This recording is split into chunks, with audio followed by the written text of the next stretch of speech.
जी students, आज हम F1 का यूनिट नंबर 2 स्टार्ट करेंगे। Role of nurses in health care. Objectives देखेंगे। At the completion of this unit, learners will be able to define the concept of profession and professionalism. Profession and professionalism का जो concept है वो उसे define करेंगे, उसके बारे में स्टडी करेंगे।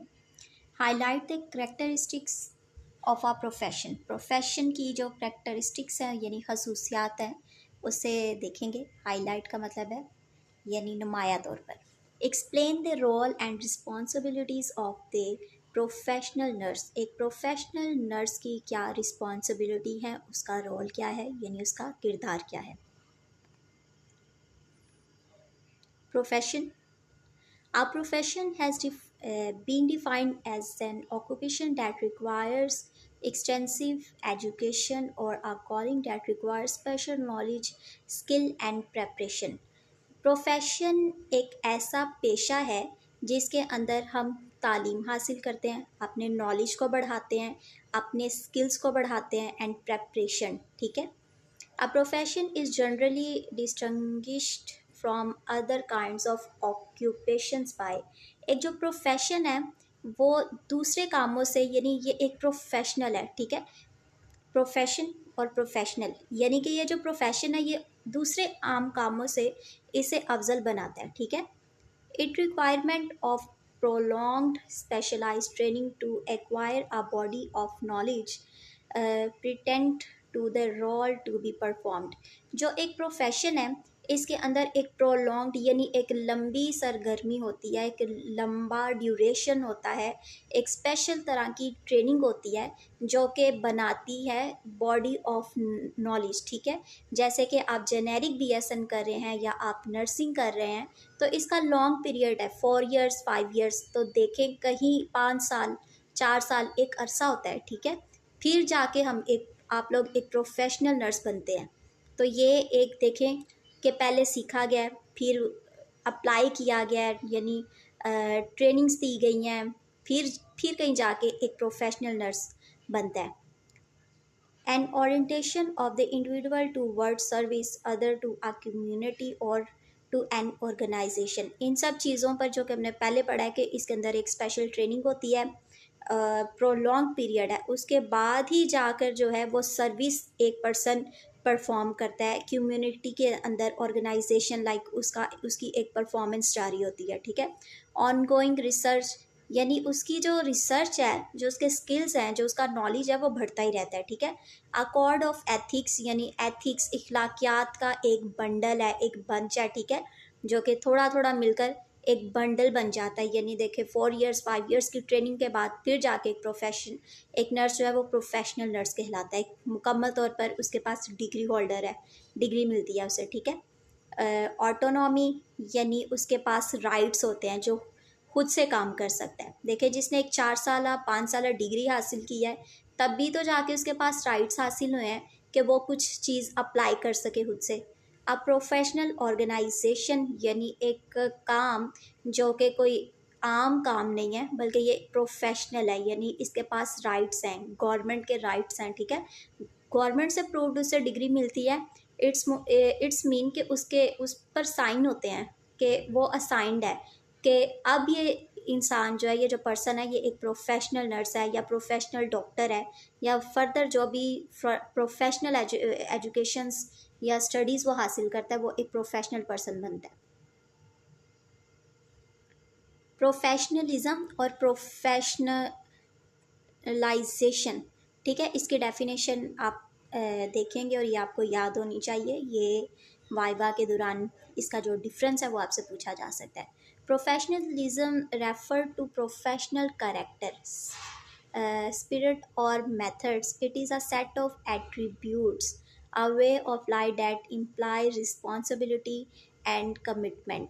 जो प्रोफेशनलिज्म है ये एक प्रोफेशनल कैरेक्टर है जो कि मैंने पहले भी बताया कि इसके पास राइट्स हैं। ठीक है। ये आम सा कोई काम नहीं है जो कि बिना तालीम के, बिना रिक्वायरमेंट्स के, बिना स्किल्स के सीख लिया गया। ठीक है। ये एक प्रोफेशनल कैरेक्टर है और सेट ऑफ एट्रीब्यूट्स यानी इसके पीछे जिंदगियां लग जाती हैं, वक्त लग जाता है, फिर कहीं जाकर एक नर्स जो है वो प्रोफेशनल नर्स बनता है। यानी फिर वो सारी अपनी लाइफ में इम्प्लाइज करता है रिस्पॉन्सिबिलिटी एंड कमिटमेंट।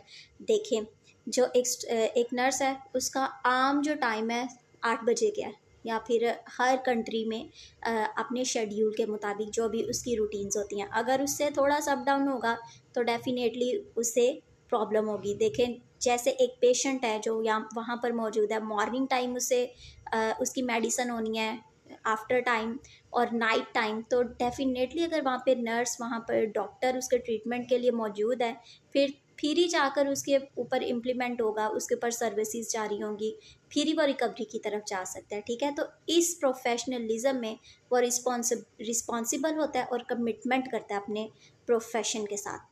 नेक्स्ट है प्रोफेशनलाइजेशन।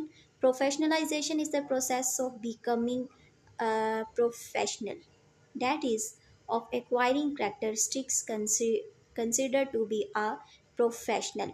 जो प्रोफेशनलिज्म है ना, ये प्रोसेस है प्रोफेशनलिज्म, यानी ऊपर जो लिखा है प्रोफेशनलाइजेशन जो है ये सड़क है, ये रास्ता है, ये प्रोसेस है क्या बनने के लिए, प्रोफेशनल बनने के लिए। नेक्स्ट है करेक्टरिस्टिक्स ऑफ नर्सिंग प्रोफेशन।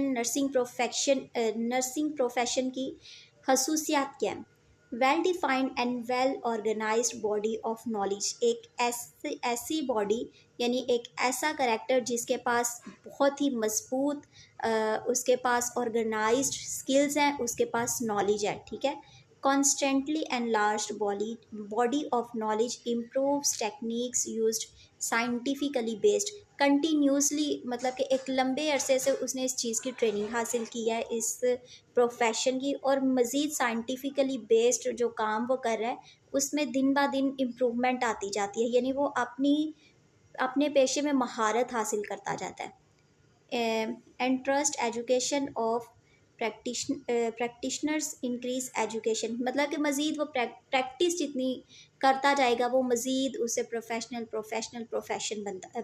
बनता जाएगा। देख, जैसे कहते हैं ना, practice makes the things perfect. ठीक है, तो यही बताया जा रहा है। Apply knowledge into practice, practice के दौरान वो नॉलेज भी अप्लाई करता है।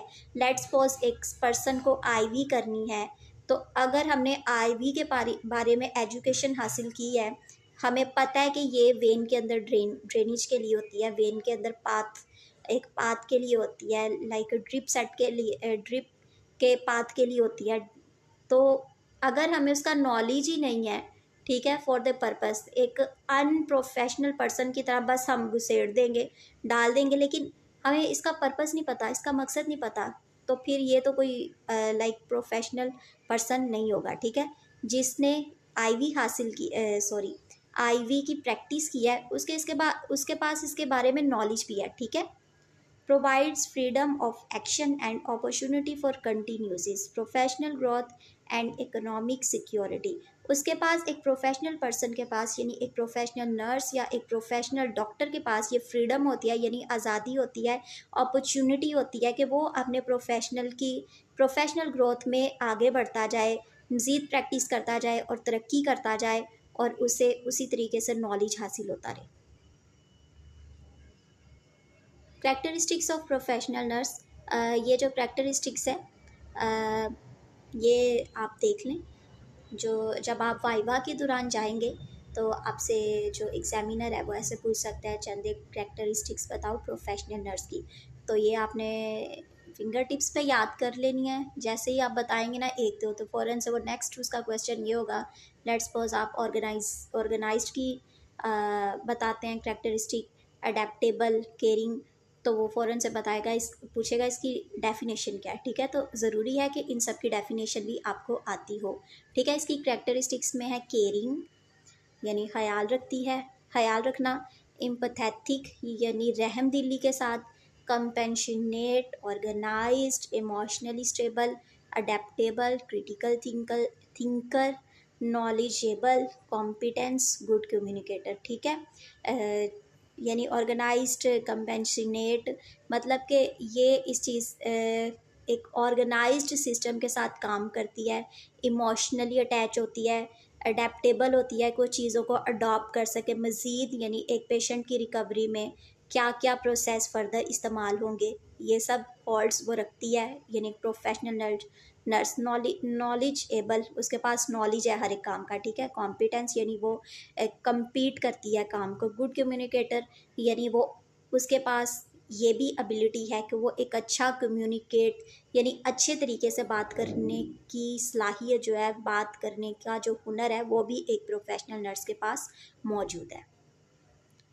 Professional professional responsibility and roles, ठीक है। Nurses are responsible for obtaining and maintaining specific knowledge and skills for a variety of professional roles and responsibility. Nurse इस बात का ज़िम्मेदार है कि वो, उसके पास नॉलेज हो और वो उसे मेंटेन रखे, ठीक है। और उसके पास वैरायटी हो नॉलेज की, अपने प्रोफेशन के मुताबिक। देखें, जब उसके पास वैरायटी होगी, लेट्स सपोज एक पेशेंट की रिकवरी के लिए जब हम एक सिंपल पेन किलर यूज़ करते हैं, वो है पैनाडोल, ठीक है। अब मार्केट में इसकी और भी बहुत सारी इकसाम यानी इसके टाइप्स कंपनीज़ के नाम के मुताबिक ये आती हैं, लेकिन जो उसका जेनेरिक नेम है वो एक ही होता है। जैसे पैनाडोल है, इसका जो जेनेरिक नेम है वो है पैरासीटामोल, ठीक है। अब पैनाडोल जो है वो हाई डोजेज, हाई इसके अंदर जो कंसंट्रेशन है वो यूज़ नहीं की गई। इससे मतलब कि पहले हमने पेशेंट को ये दी है, अगर उससे भी उसकी पेन रिकवर नहीं हो रही, उसके बाद हम इससे हाई डोज यूज़ करेंगे। जैसे न्यूब्रोल है तो वो पैरासीटामोल ही है, लेकिन वो उससे हाई डोज उसमें मौजूद है, ठीक है। तो वो स्टेप बाय स्टेप इन चीज़ को, अपनी रिस्पॉन्सिबिलिटीज़ को निभाते हुए रोल्स को निभाती जाएगी, ठीक है। Nurses provide care and comfort for patients in all health care settings. यानी एक पेशेंट की रिकवरी के दौरान जो एक नर्स है वो उसे केयर प्रोवाइड करता है, यानी उसका ख्याल रखता है और उसे कंफर्ट रखता है। एक पेशेंट की ये सबसे बड़ी ज़िम्मेदारी है कि काउंसलिंग करना, ठीक है। अगर हमारी किसी के साथ इतनी अच्छी बॉन्डिंग नहीं ना होगी, तो वो कभी भी कंफर्टेबल होके हमसे कोई चीज़ शेयर नहीं कर सकता, हमसे कोई बात नहीं कर सकता, ठीक है। तो ये सबसे पहली रिस्पॉन्सिबिलिटी है कि हमने उसे एक अच्छा माहौल, एक हमारे बात करने का अंदाज़ ऐसा होना चाहिए कि जो कहते हैं ना बी फ्रैंक, तो ताकि पेशेंट जो है वो कंफर्ट होके हमसे अपना कोई भी मसला, कोई भी बात है, बयान कर सके। Next, a nurse concern for meeting the patient's needs remains the same, whether care focuses on health promotion and illness prevention, disease and symptom management, family support, and end of life care.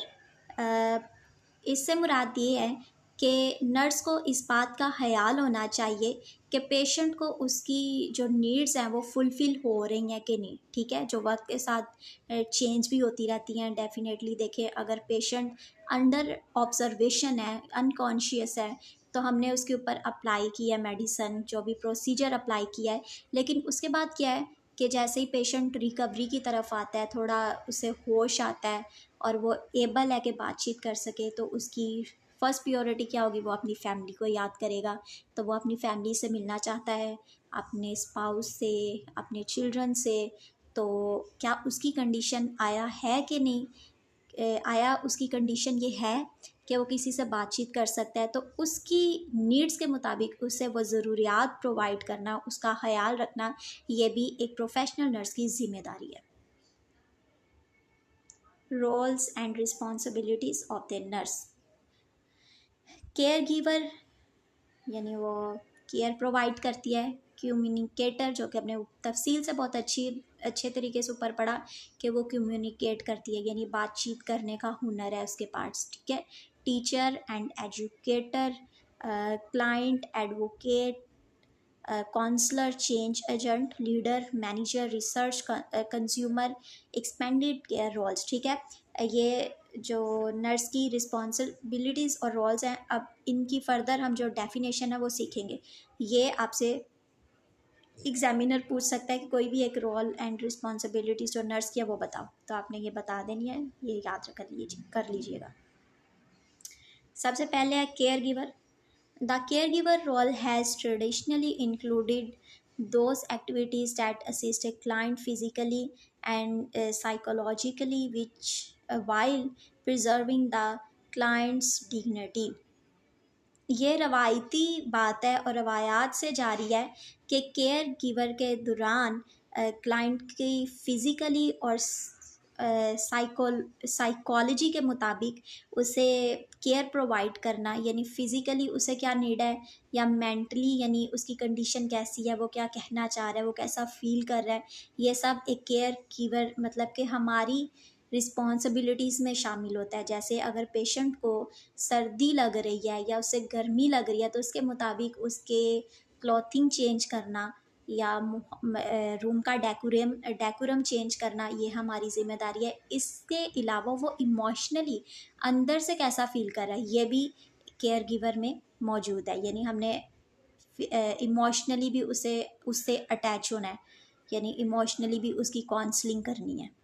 The required nursing actions में involve, जो required nursing के जो actions है उसमें क्या मौजूद है, full care for the completely dependent client, partial care for the partially dependent client, and sportive educative care to assist client in attaining their highest possible level of health and wellness। ठीक है कि एक वो person उसका मुकम्मल तौर पर ख्याल रखना है जो कि फुल्ली तौर पर हॉस्पिटल के अंदर एडमिट है, उसकी हर एक ज़रूरियात यानी उसका जैसा भी ख्याल रखना है वो एक नर्स की ज़िम्मेदारी है। लेकिन एक पार्शल का मतलब होता है हाफ कंपेंसेटेड, यानी वो पर्सन जो ऑन ऑफ आ रहा है या जा रहा है, ठीक है, तो उसका भी मुकम्मल तौर पर बायोडाटा यानी उसकी मेंटली फ़िज़िकली कंडीशन, वो किन किन लेवल से गुज़र रहा है, ये सब हाईएस्ट पॉसिबल लेवल्स की निशानियाँ हैं कि ये सब एक केयर गिवर यानी एक नर्स की रिस्पॉन्सिबिलिटी है कि उसे ये सब चीज़ें पता होनी चाहिए। Care giving encompasses the physically,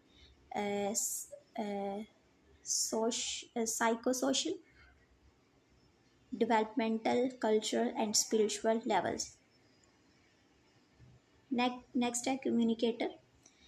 Nurses communicate with the client, sport persons, other health professionals and people in the community। ठीक है, जो नर्स है वो कम्युनिकेट करती है यानी बातचीत करती है क्लाइंट के साथ, क्लाइंट को यानी सपोर्ट करती है अपनी बातों से, जो कि हमने ऊपर भी पढ़ा कि अगर हमारी बातचीत किसी के साथ अच्छी नहीं होगी तो कैसे हमसे फ्रैंक हो सकता है, या कैसे फ्रैंक ही उस वे में नहीं हो रहा कि हम उन्हें लिमिटेशन से आगे ले आएँ, बस इस हद तक कि हम उसकी फ़िज़िकली और मेंटली ग्रोथ के बारे में, डेवलपमेंट के बारे में यानी उसकी कंडीशन के बारे में जान सके ताकि हम डिज़ीज़ तक पहुंच सके। ठीक है, in the role of communicator, nurses identify client problems and then communicate these verbally or in writing to other members of the healthcare team। इसके कम्युनिकेटर के दौरान कम्युनिकेटर ये नर्स का रोल क्या है कि वो आइडेंटिफाई करती है यानी पहचान करती है कि क्लाइंट की यानी पेशेंट की प्रॉब्लम क्या है यानी उसे डिज़ीज़ क्या है। इसके बाद वो कम्युनिकेट करती है वर्बली यानी बोल के। ठीक है, ये हमने आगे जाके पढ़ेंगे या शायद लास्ट पीपीटीज़ में हमने पढ़ा था। एक वर्बली होता है और एक रिटन फॉर्म में होता है। वर्बली यानी हम हमारी बातचीत से बोल के हम जो उससे बात पूछते हैं, और in writing to other members of the health care team, और वह दूसरे हेल्थ केयर टीम यानी एक पेशेंट के ऊपर सिर्फ एक नर्स या एक डॉक्टर ही मुहित नहीं होता, पूरी की पूरी टीम मिलकर उस पर काम कर रही होती है। तो वर्बली भी देखने से, बातचीत करने से भी वो उसके ऊपर प्रोसेस जारी है और राइटिंग से भी। ठीक है, the quality of a nurses communication is an important factor in nursing care. जो कम्युनिकेशन है ये मोस्ट इम्पॉर्टेंट फैक्टर है नर्सिंग के अंदर। जस्ट लेट्स सपोज अगर आप किसी के साथ बहुत रूडली बिहेव करते हैं, अच्छे तरीके से बातचीत नहीं करते, तो ये आपके प्रोफेशन का हिसाब बिल्कुल भी नहीं है। ठीक है, हमारी ज़ुबान में, हमारे अल्फाज में एम्पथी, सिंपथी यानी रहम दिली, एक एक लफ्ज़ हमारे मुंह से निकला जो है पेशेंट के ऊपर अप्लाई होता है लाइक अ मेडिसन या फिर लाइक अ पॉइज़न। ठीक है, तो जो पेशेंट है वो हॉस्पिटल में आया, हॉस्पिटल से निकला, यानी हॉस्पिटल का हमारा सबसे बड़ा अखबार है, यानी जो कुछ उसने ऑब्जर्व किया है, जो कुछ उसने देखा है, वो वही जाकर बाहर बताएगा।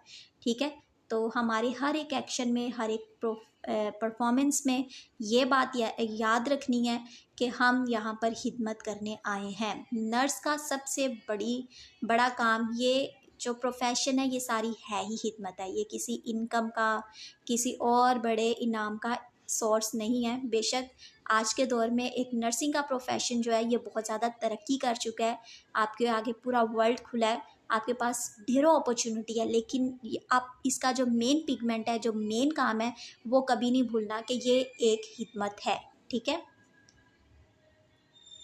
नेक्स्ट है, ये एक एमसीक्यूज भी आ सकता है। The quality of a nurses dash is an important factor in nursing care. Nursing care के अंदर जो है मोस्ट इम्पॉर्टेंट फैक्टर कौन सा है?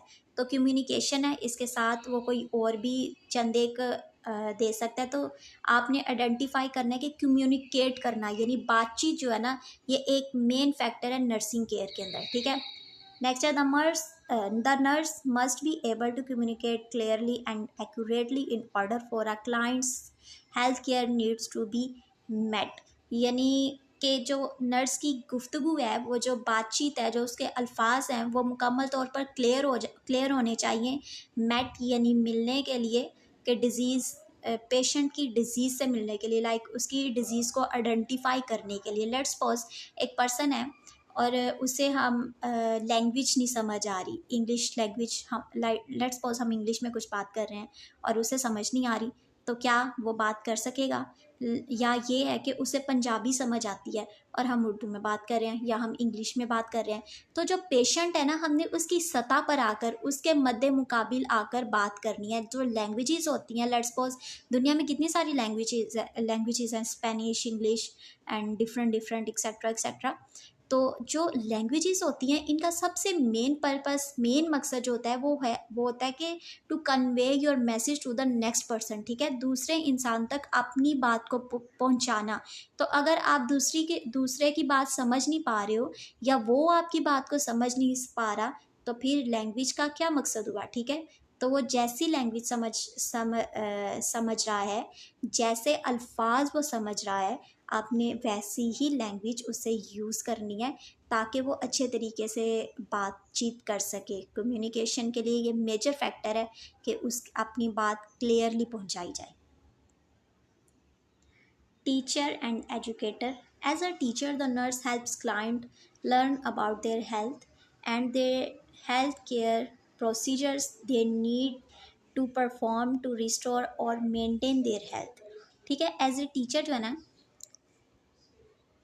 टीचर लफ्ज़ जो है वो टीच से निकला है। ठीक है, एजुकेटर यानी कि एक नर्स जो है वो एक टीचर भी है, जो कि क्लाइंट की किस बात में हेल्प करता है, कि वो उसे उसकी हेल्थ के बारे में बताता है और उसकी हेल्थ को मेंटेन करने में उसकी मदद करता है। ठीक है, यानी वो उसे गाइड करता है। लेट्स सपोज कुछ लोगों की सबसे बड़ी प्रॉब्लम ये होती है, जैसे कि अगर कहते हैं कि किसी औरत के घर में अगर आपने देखना है कि उसके घर में सफाई का मयार क्या है, ठीक है, तो आप जाकर उसका किचन और उसका वॉशरूम चेक करें, तो यहाँ से पता चलता है कि वो औरत कितनी सफाई सुथराई का ख्याल करती है। और कहते हैं कि सफाई निस्फ ईमान है। ठीक है, हमारे टीचर कहा करते थे कि अगर आप हिम्मत करते हैं, सफाई सुथराई का ख्याल रखते हैं, तो ये है कि 99% जो बीमारी है वो वहीं पे किल हो जाती है। ठीक है, तो ये एक बात आम भी करने वाली है अपनी बहनों को, मदर्स को, या जो भी स्पाउस हैं,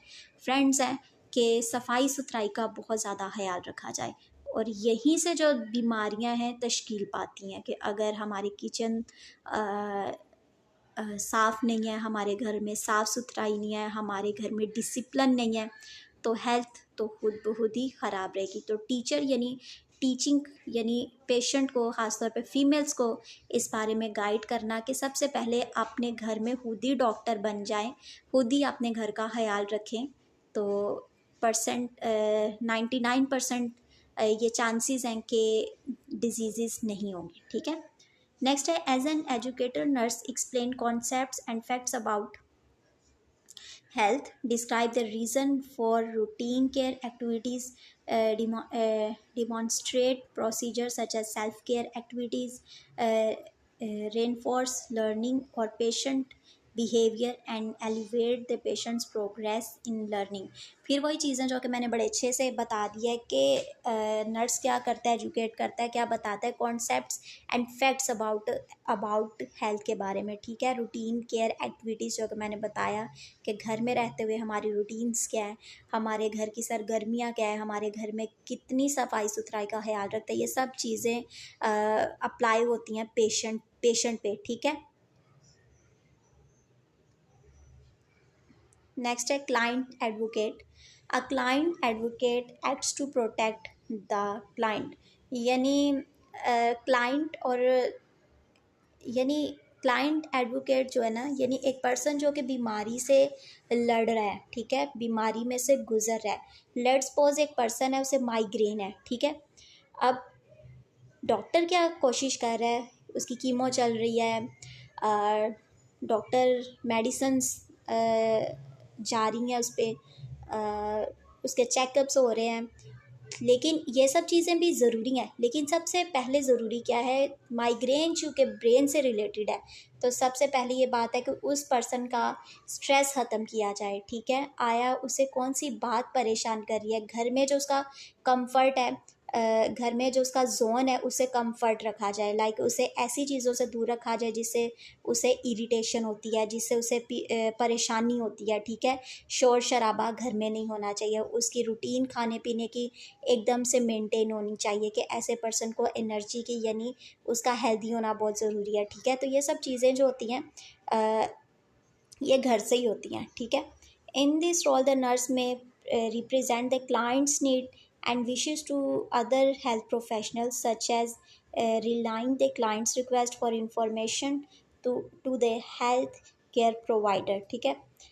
इस रोल में क्या होता है कि जो एक प्रोफेशनल नर्स है वो उसकी नीड्स को और उसकी विशेस को जो है ना फुलफ़िल करने में उसकी मदद करता है। जैसे समटाइम बच्चे कुछ ऐसे होते हैं कि जो अपने मदर से, अपने पेरेंट्स से डिस्टर्ब होते हैं, ठीक है।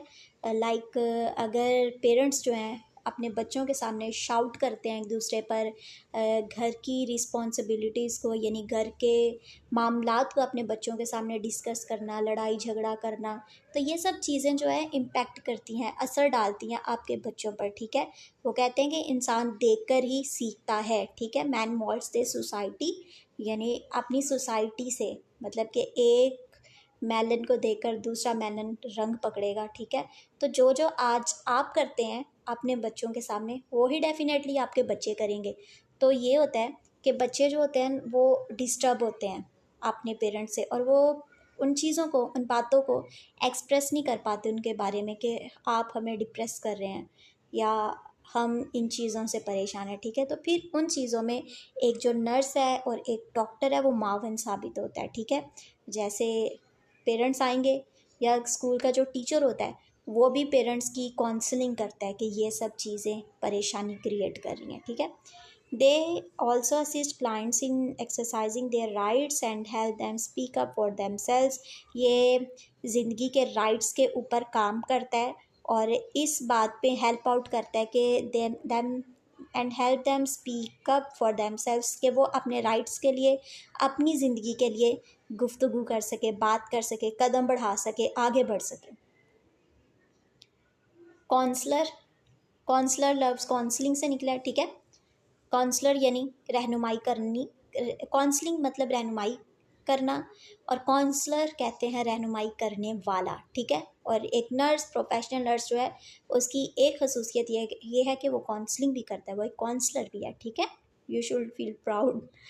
Counselling is the process of helping a client to recognize and copy with stressful psychological or social problems, जो काउंसलिंग है ये क्लाइंट की हेल्प करता है कि वो किस बात से स्ट्रेस है, यानी साइकोलॉजिकली और सोशल प्रॉब्लम्स, एक मेंटली तौर पर उसे अपने माशरे से क्या प्रॉब्लम है, to develop improved interpersonal relationships and to promote personal growth.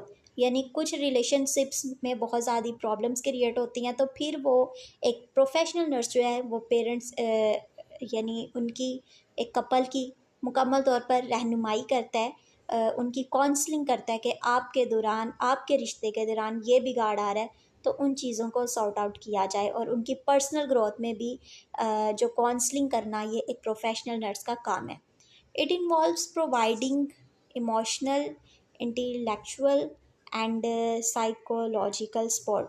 इसके अंदर इसकी खसूसियात क्या हैं कि ये एक इमोशनली यानी फिज़िकली सॉरी यानी फीलिंग्स के साथ जो है ना, जैसे दूसरे के दर्द को अपना दर्द समझ के, हमदर्द बन के, ठीक है। इंटेलेक्चुअल का मतलब है एक्टिविटीज़ को बढ़ाता है, उसके इर्द गिर्द रहता है, ठीक है। एंड फिजियोलॉजिकल साइकोलॉजिकल सपोर्ट, और मेंटली सपोर्ट यानी emotionally, intellectual and psychologically support. और ये सारी सपोर्ट यानी काउंसलिंग से ही होती है, ठीक है। यानी अपनी गुफ्तगू से, अपनी बातों से, अपनी हमदर्दी से एक नर्स काम करता है, ठीक है। The nurse counsels primarily health individuals with normal adjustment difficulties and focuses on helping their personal develop new attitudes, feelings and behaviors by encouraging the client to look at the alternative behaviors, recognize their choices and develop a sense of control। वही सब चीज़ें जो कि मैं already explain कर चुकी हूँ। Change agent. The nurse acts as a change agent when assisting clients to make modifies in their behavior। ठीक है, देखिए एक नर्स का क्या काम करता है कि ये एक पर्सन के चेंज एजेंट यानी उसके चेंज होने में भी उसकी काउंसलिंग करता है।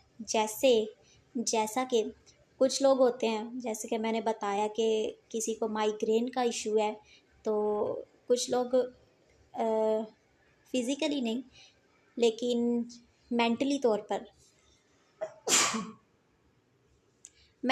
पर बीमार होते हैं, ठीक है। तो एक नर्स क्या करेगा, उनके बिहेवियर को मॉडिफाइज करेगा, ठीक है। उसके बिहेवियर को समझेगा और उसकी काउंसलिंग करेगा और उसे बताएगा कि आपकी लाइफ में ये चीज़ें आप पे असरअंदाज हो रही हैं, या फिर आपको अपनी लाइफ में ये चीज़ चेंजेस लाने की ज़रूरत है, ये एक्टिविटीज़ ऐड करने की ज़रूरत है, ठीक है। तो चेंज एजेंट की डेफिनेशन क्या है? The nurse acts as a change agent when assisting clients to make modifies in their behavior। यानी जो नर्स है ये एक मुख्तलिफ तौर पर एक चेंज एजेंट के तौर पर काम करता है, ठीक है। जैसे कि एक नर्स है, कोई लड़की है, जो कि पहले नर्सिस में सिर्फ गर्ल्स ही होती थी, लेकिन अब तो इसमें और भी यानी मेल भी शामिल है। लेकिन बीइंग अ गर्ल ये है कि एक लड़की जो है, एक नर्स है, वो एक सिर्फ सिस्टर नहीं है सामने खड़े पेशेंट की, बल्कि वो उसकी मदर है, एक माँ के तौर पर वो इसका ख्याल रखती है, ठीक है।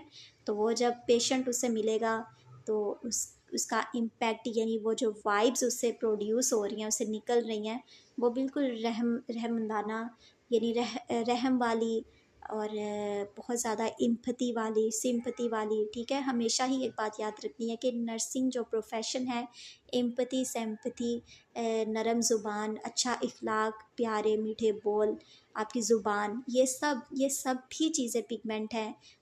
असल में जो चीज़ें एक पेशेंट के ऊपर अप्लाई हो रही हैं वो यही चीज़ें हैं, यही उनकी मेडिसन है, यही ही उनकी काउंसलिंग है, ठीक है। यही उनकी रिकवरी है बानिस्बत मेडिसन के। बेशक वही अप्लाई होती हैं, लेकिन ये जो है ना मेजर और फर्स्ट प्रियोरिटीज़ है, फर्स्ट मेडिसन है for all patients. Okay, next है leader. A leader influences others to work together to accomplish a specific goal। जो एक लीडर है वो क्या काम करता है? सबको एक ग्रुप बनाकर यानी एक कम्युनिटी बनाकर एक स्पेसिफिक गोल की तरफ, ठीक है। The leader role can be employed at different levels, individual client, family, groups of clients, colleagues और दे कम्युनिटी। जो एक लीडर होता है ये सब पे सादिर होता है, यानी सबका हुक्मरान होता है, कि वो एक फैमिली बना सकता है, clients, groups of clients, colleagues और द कम्युनिटी, मतलब कि वो सब पर कमांड रखता है, सबको ऑर्डर्स देने पे, यानी एक ग्रुप बनाने में, एक पूरी बॉडी बनाने में, लेकिन उसे तोड़ना या उसे चेंज करना भी एक लीडर की जिम्मेदारी में आता है, उसके पास राइट्स हैं, ठीक है। Effective leadership is a learned process requiring an understanding of the needs and goals there that motivate people, the knowledge to apply their leadership skills and the interpersonal skills to influence other। जो एक effective यानी कारामद leadership है, उसके process में क्या शामिल होता है कि वो अंडरस्टैंड करता है कि इस प्रोफेशन की यानी इस मकसद की नीड्स क्या हैं, ठीक है, नीड्स एंड गोल्स थे मोटिवेट पीपल, एंड इसके गोल्स क्या हैं, और कौन सा नॉलेज है जिसे अप्लाई करने से यानी स्किल्स बढ़ेंगे पर्सन के, and the interpersonal skill to influence other, और ऐसे कौन से इंटरपर्सनल स्किल्स हैं जो कि दूसरे की पर्सनल ग्रोथ में, पेशेंट की रिकवरी में मुआवन साबित हो सकते हैं, यानी अफेक्टिव साबित हो सकते हैं। यानी एक लीडर का काम ही ये है कि अपनी रयाया को, यानी जो उसकी बादशाहत है उसमें मौजूद जो जितने काम हो रहे हैं, जो कम्युनिटीज़ बन रही हैं, जो भी उसके राइट्स हैं, जो काम उसके हैंड ओवर किया गया है, उसमें जो अफराद काम करते हैं और जिस तरीके से काम करते हैं, उन्हें एक तरतीब के थ्रू थ्रू लेकर जाना, और फिर दूसरों की भलाई के लिए काम करना और उनके भले के लिए मज़ीद कोशिशें करते रहना, इसमें तरक्की लाना, ये एक लीडर का काम होता है। Manager, the nurse manager also delegates nursing activities to ancillary workers and other nurses and supervises and evaluates their performance। जो एक मैनेजर होता है ना, वो क्या मैनेज करता है कि नर्सिंग की जो एक्टिविटीज़ हैं, एंसिलरी वर्कर्स कहते हैं, जो आम हॉस्पिटल में काम करने वाले होते हैं, लाइक अ बॉडी गार्ड, बाहर का जो गार्ड है, सैनिटरी वर्कर्स, ठीक है, कि तो ये एक मैनेजर की राइट्स में शामिल होता है कि वो उस कम्युनिटी को, यानी एक कम्युनिटी है ना, जैसे नर्सिस हैं, डॉक्टर्स हैं, नर्स है वो डॉक्टर के अंडर काम करता है, अब डॉक्टर के ऊपर भी एक मैनेजर होता है जो कि उन्हें लाइक डिवाइड करता है, उन्हें इंस्पेक्शन करता है उनकी कि कौन से डॉक्टर्स इस वार्ड में मौजूद हैं, कौन से डॉक्टर्स यहाँ पर काम कर रहे हैं, कौन सी नर्सिस काम कर रहे हैं। इसके बाद गार्ड्स हैं, वो हॉस्पिटल के रिस्पॉन्सिबल होते हैं, रिसेप्शनिस्ट है, इसके बाद जो सैनिटरी वर्कर्स हैं, तो ये एक तरह की मुकम्मल तौर पर टीम हो गई है, ठीक है। तो मैनेजर के पास राइट्स हैं यानी डेलीगेट्स, कि वो इन एक्टिविटीज़ को बढ़ा सकते हैं,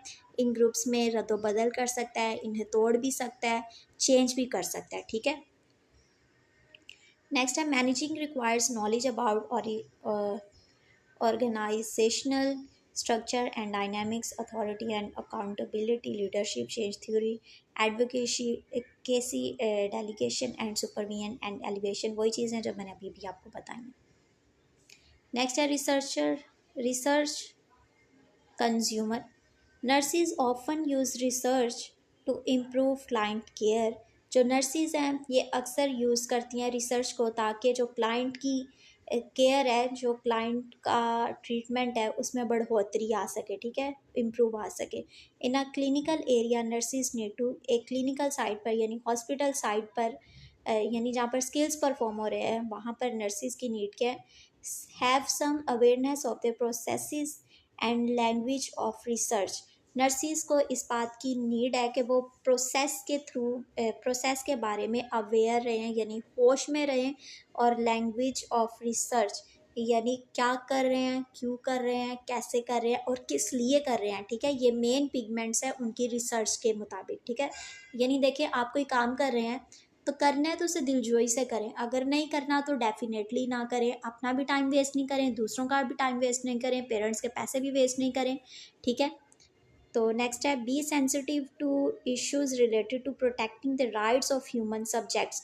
वो सब्जेक्ट्स यानी वो काम, वो सारे राइट्स जो कि इंसान की बढ़ोतरी के लिए है, इंसान के फ़ायदे के लिए, उसके बारे में हमेशा भी सेंसिटिव रहें, यानी हमेशा हसास रहें, हमेशा आगे रहें और इंसानियत की भलाई के लिए ही बढ़ते जाएं और उसके काम के लिए कदम बढ़ाएं और हमेशा इस बात के लिए अव्वल अपना काम रखें, अपने ज़मीर को जगाए रखें, अपने ज़मीर को मरने नहीं दें कि जो हमारा काम है, जो हमारा प्रोफेशन है, इसका काम ही इंसानियत की खिदमत है और इसकी बढ़ोतरी है। ठीक है।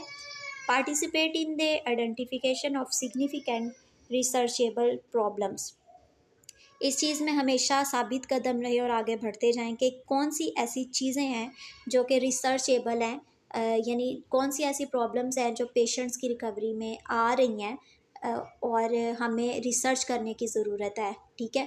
तो इस बात में भी पार्टिसिपेट करते रहें, हमेशा राइट्स के बारे में बोलते रहें, जो चीज़ आपको अच्छी लगती है। जैसे फ्लोरेंस नाइटिंगेल ने क्या किया था कि उसने हमेशा वुमेंस की राइट्स के बारे में बात की और इस बात के लिए, इस काम के लिए, इस प्रोफेशन के लिए काम किया कि नर्सिस को इज़्ज़त दी जाए और इस पेशे की खिदमत की जाए, जो कि उसने सबसे पहले रोल मॉडल बनकर दिखाया और किया।